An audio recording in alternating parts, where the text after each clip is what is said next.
नंदोई का दूसरा ब्याह। खन्ना परिवार में रामकली अपने बेटी चमन और बेटी काजल के साथ रहा करती थी। वो लोग अपर मिडिल क्लास लोग थे।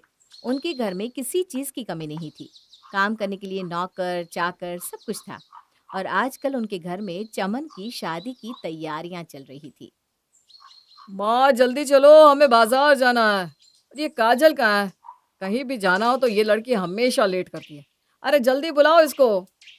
देख रही हूँ मम्मी, भाभी के लिए शॉपिंग करने जाना है तो कितने उतावले हो रहे हैं भैया। और हम लोग मार्केट चलने को कह देते हैं तो इनका मुंह बन जाता है। भाभी के आने से पहले ही देख लो कैसे बदल गए। आ जाने के बाद तो उनके आगे पीछे ही घूमेंगे। ऐसा कुछ नहीं है, शॉपिंग करना मजबूरी है इसलिए कर रहा हूँ, वरना मैं भला ये सिर दर्द क्यों पालूंगा। ये सब काम तो घर की औरतें ही करे, वही सही रहता है। हाँ हाँ, बस रहने दो भैया। हम लोग सब जानते हैं, आए बड़ा हमें समझाने वाले। बोल तो ऐसे रहे हो जैसे हम आपको जानते ही नहीं है। मम्मी आजकल इसकी जुबान बहुत ज्यादा चलने लगी है। इसको समझा लो वरना मैं इसे मार्केट लेकर नहीं जाऊंगा। अरे क्या तुम लोग बच्चों की तरह झगड़ रहे हो? बंद करो ये सब और चलो। इतना काम पड़ा हुआ है और तुम लोगों का बचपना खत्म नहीं हो रहा। वो लोग शॉपिंग करने के लिए निकल जाते हैं। ऐसे ही कुछ महीने गुजरते हैं और फिर चमन की शादी रीना से हो जाती है। रीना को अपनी बहू और भाभी के रूप में पाकर रामकली और काजल भी बहुत खुश होती हैं। पर रीना की एक बुरी आदत थी। वो मायके बहुत जाया करती थी और उन दोनों को उसकी ये आदत बिल्कुल पसंद नहीं थी। माँ जी, मैं जरा जा रही हूँ, शाम तक आ जाऊंगी। जरा नहीं, पूरी चली जा। पर जा कहाँ रही है ये तो बता। अपनी घर जा रही हूँ। अरे पर तू परसों ही तो गई थी। कोई काम है क्या? सब ठीक है ना तुम्हारे मायके में? जी, वो मम्मी से कुछ बात करनी है। भाभी आप कुछ ज्यादा ही नहीं चाहती अपने मायके? मायके इतना जाना भी ठीक नहीं होता है। ज्यादा मतलब क्या? जब जरूरत पड़ती है तो जाती हूँ। ऐसे थोड़ी ना बिना काम के मायके जाती हूँ मैं। कुछ ज्यादा ही जरूरत पड़ती है। ऐसा लगता है जैसे कोई मुजरिम थाने में हाजिरी देने जाता हो। जो कहना है सीधे सीधे कहो ना, ताने क्यों मार रही हो? वैसे भी मेरा मायका है और मुझे वहां जाने से कोई रोक नहीं सकता। सीधे सीधे ही तो कह रही हूँ, ताना कहाँ मारा मैंने। मेरा तो बस इतना कहना है कि अब आपकी शादी हो गई है, ये आपका घर है, तो आपको यहाँ ज़्यादा ध्यान देना चाहिए, ना कि अपने मायके में। शादी के बाद मायके का मुंह कम कर दो। अब यही आपका घर है, तो इसके लिए ज़्यादा सोचा करो, ना कि मायके के लिए। जब तुम्हारी शादी होगी ना, तब मैं तुमसे पूछूंगी कि मायके जाना चाहिए या नहीं। अभी तो तुम सिर्फ बातें बना सकती हो। बाकी वक्त ही बताएगा मायके का मुंह कैसे खत्म होता है। राहु, ये कौन सा तरीका है बात करने का अपनी ननद से? वो सही तो कह रही है कि तुम्हें ससुराल में ज्यादा ध्यान देना चाहिए। अपनी माँ के ही पल्लू से बंधी रहोगी तो अपने पति का क्या ख्याल रखोगी? इसमें मेरी बेटी ने क्या गलत बोला भला? मैं उनका ख्याल रखती हूँ और आगे भी रखूंगी। पर अब आप कह रही हो तो कोशिश करूंगी कि ज्यादा ना जाऊं। पर अभी तो मुझे जाना है, इसलिए अभी के लिए मुझे माफ करिए। देख रही हो माँ, अभी से भाभी तुम्हारी बात को काटने लगी है। थोड़ा ध्यान दिया करो भाभी पे। तू सही कह रही है बेटा। आगे से मैं भी ध्यान रखूंगी कि ये बिना बात मायके ना जाया करे। रीना अपने मायके के लिए निकल जाती है। कुछ समय ऐसे ही गुजरता है और कुछ वक्त के बाद वो दिन भी आ जाता है जब काजल शादी करके अपने मायके से विदा ले रही थी। मैंने अपनी बच्ची को बहुत नाजों से पाला है, उसका ख्याल रखिएगा। अब चिंता न करिए मम्मी जी, मैं काजल को कोई कमी महसूस नहीं होने दूंगा। वो ससुराल में इतनी खुश होगी कि वो मायके को भूल जाएगी।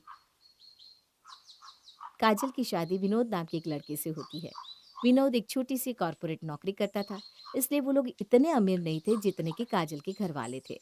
उसके मायके और ससुराल के बीच का यही आर्थिक अंतर आगे चलकर उन सबके लिए एक परेशानी बन गया। बहू, अरे ओ बहू, कब तक सोती रहेगी? उठ जा। यहाँ सूरज सर पे आ गया है और एक ये लड़की है अभी तक उठी ही नहीं। ससुराल में ऐसे काम नहीं चलता। जी जी माँ जी, उठ गई। इतनी जल्दी क्यों उठा रही है? क्या हो गया? इतनी जल्दी उठकर कौन सा तीर मारना है, बताओ जरा। बिना बात की नींद खराब कर दी।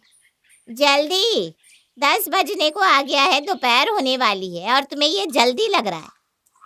हाँ, तो अपने घर में तो मैं 11 बजे उठती थी, तो मेरे लिए तो ये जल्दी ही है ना। आखिर जल्दी उठकर करना भी क्या है? ये तेरा मायका नहीं है। यहाँ हम लोग सुबह 6-7 बजे उठ जाते हैं। और आगे से तुम भी टाइम पे उठना। ये तुम्हारा मायका नहीं है, याद रखना। अच्छा ठीक है उठ रही हूँ। पर नौकर से बोली पहले मुझे एक बैठी दे दे, बैठी के बाद ही मेरी आँख खुलेगी। जल्दी भेजना वरना मुझे फिर से नींद आ जाएगी। महारानी, ये आपका राजमहल नहीं है जो यहाँ नौकर हो। यहाँ काम खुद करना पड़ता है। उठ और नाश्ता बना। बेचारा विनोद को तो मैंने बना कर दे दिया था, वरना वो भूखा ही ऑफिस चला जाता। अब जल्दी उठ और कुछ खाने को बना। अरे तो इसमें बेचारे वाली क्या बात है? आज तक आप ही बना रही थी ना उनके लिए। इसमें कौन सी बड़ी बात होगी जो आप ऐसे बोल रही हो? तेरे आने का क्या फायदा है फिर? शादी इंसान किस लिए करता है भला? अच्छा बस करिए माँ जी, सुबह सुबह मेरा दिमाग मत खाइए वरना मेरे दिमाग की नस फट जाएगी। मुझे जो करना है मैं खुद कर लूँगी, आप जाओ यहाँ से। काजल बड़ी मुश्किल से उठती है और नाश्ता बनाकर सर्व करती है, पर वो नाश्ता जला हुआ था। उसके घर में तो नौकर चाकर थे, इसलिए उसे कोई भी काम ढंग से आता ही नहीं था। हे राम, कैसी बहू है ये।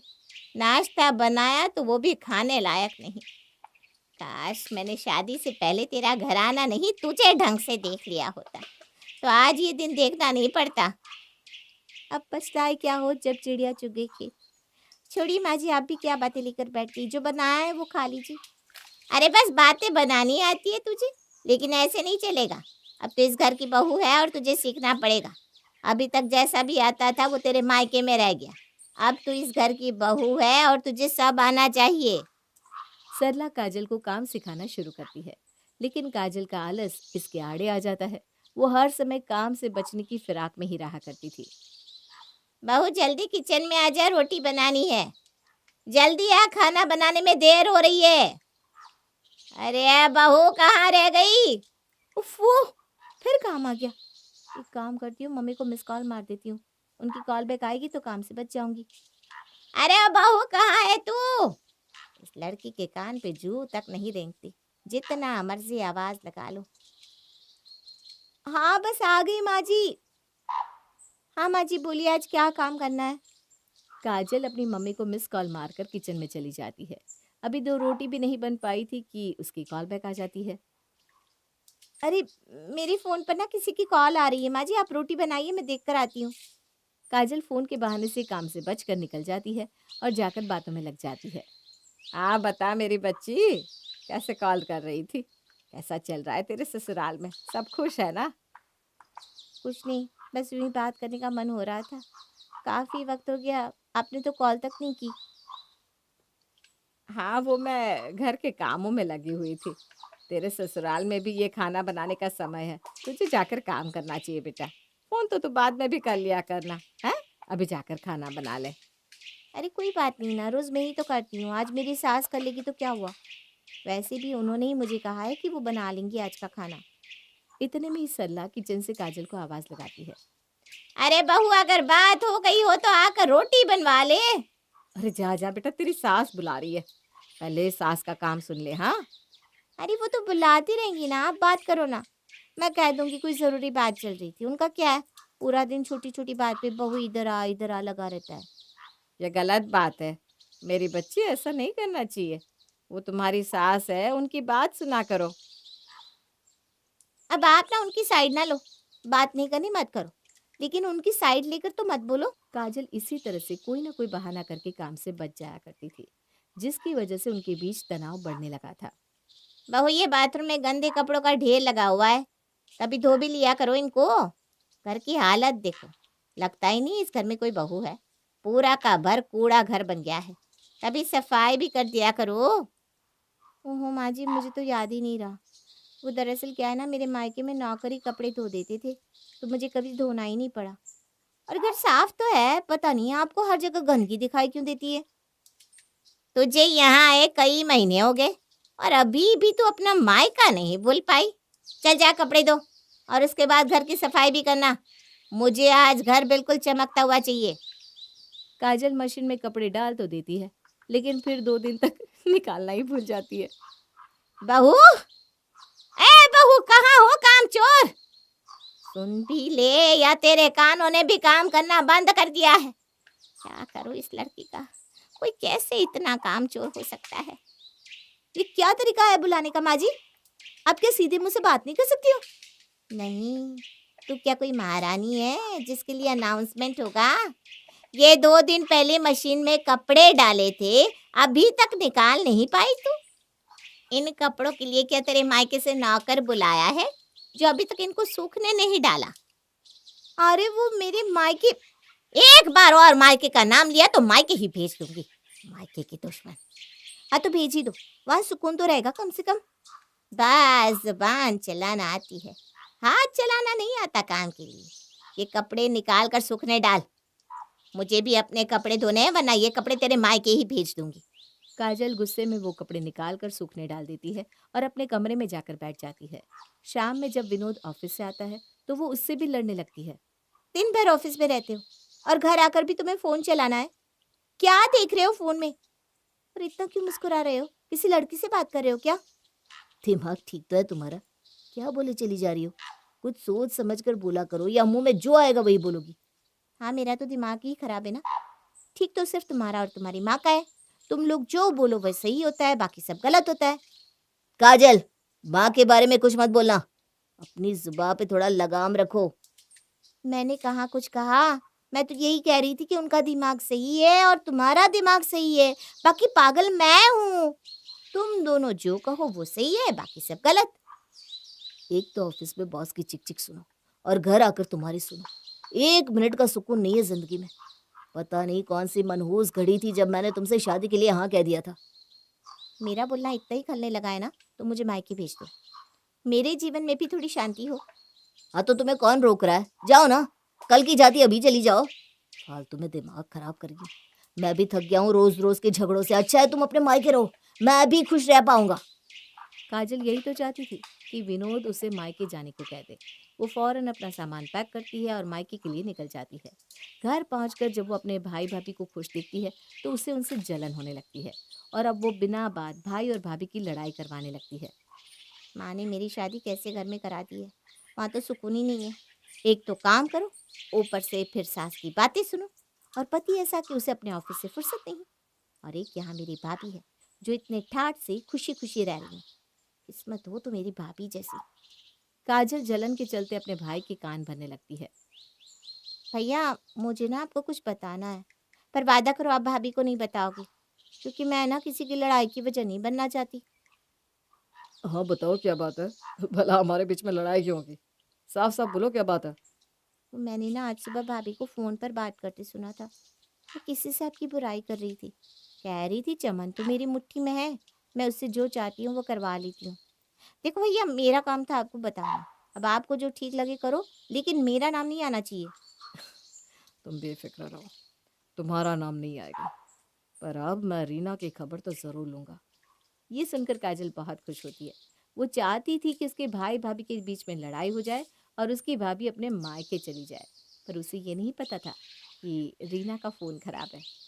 पता नहीं क्यों पर काजल मुझे तुम्हारे खिलाफ भड़का रही थी। उसे पता नहीं था कि तुम्हारा फ़ोन खराब है, इसलिए वो कह रही थी तुम फ़ोन पर मेरे बारे में किसी से बुराई कर रही थी। अरे मैं भी आपसे इसी बारे में बात करने वाली थी। वो मुझे भी ना आपके बारे में भड़का रही थी। मुझे लगता है कि ये अपने ससुराल से लड़कर आई है, वरना इतने दिन हो गए ना विनोद का कोई फ़ोन आया ना ये वापस गई। कुछ तो गड़बड़ है। आप ज़रा पता तो करो बात क्या है। तुम सही कह रही हो बहू, हमें काजल को समझाना पड़ेगा। अगर वो अपने ही घर में ऐसा करेगी तो ससुराल में क्या करके आई होगी। रामकली और चमन उसे समझाने की कोशिश करते हैं कि उसे वापस चले जाना चाहिए और अपने ससुराल में एडजस्ट करना चाहिए, पर वो तो उनकी बात सुनने को तैयार ही नहीं होती। विनोद उसे बुलाने भी आता है पर वो नहीं जाती और इसलिए वो लोग फिर एक नाटक रचते हैं। अच्छा ही हुआ काजल नहीं गई। अब मेरी बेटी उस घर में कभी भी कदम नहीं रखेगी। क्यों माँ जी, क्या हुआ? विनोद जी ने कुछ कहा क्या आपको? हाँ, क्योंकि तुम्हारे नंदोई दूसरी शादी कर रहा है। अरे वो इतना खराब लड़का निकलेगा, अगर ये पता होता तो मैं अपनी बेटी की शादी उससे कभी ना करवाती। अरे बाप रे, नंदोई जी तो बड़े तेज निकले। भला एक बार भी उन्होंने काजल के बारे में नहीं सोचा? ये आप क्या बोल रही हो मम्मी? क्या ये सच है? अब सच हो या झूठ हो तुम्हें क्या मतलब? तुम्हें तो अब यहीं रहना है बेटा। वैसे हाँ, ये है तो सच ही। काजल ये सुनकर बहुत घबरा जाती है। उसे भले ही अपना ससुराल पसंद ना हो, पर विनोद एक बहुत अच्छा लड़का था। वो उससे प्यार भी करता था। इसलिए वो तड़प उठती है और फौरन अपने ससुराल पहुंचती है। कहाँ है वो कलमुही? किससे शादी कर रहे हो तुम? अरे मेरी जिंदगी में कोई भी कलमुही नहीं है, सिर्फ एक गोरे मुंह वाली है जो मेरे सामने खड़ी है। पर मम्मी तो बता रही थी कि वो एक नाटक था, तुम्हें ये समझाने के लिए कि तुम भी मुझसे प्यार करती हो, बस गुस्से में कुछ सोच समझ नहीं पा रही हो। काजल ये सुनकर रोने लगती है और फिर सल्ला से भी माफ़ी मांगती है। माँ जी आप भी मुझे माफ़ कर दीजिए। मैं वादा करती हूँ अब से मैं एडजस्ट करने की पूरी कोशिश करूँगी और आलस पूरी तरह त्याग दूँगी। कोई बात नहीं बहू, मैं समझती हूँ कि इतने सालों की बनी आदत 2 दिन में नहीं जाती। तू भी कोशिश कर, मैं भी कोशिश करूँगी। ये सुनकर वो सरला के गले लग जाती है और फिर उस दिन से वो लोग खुशी खुशी रहते हैं।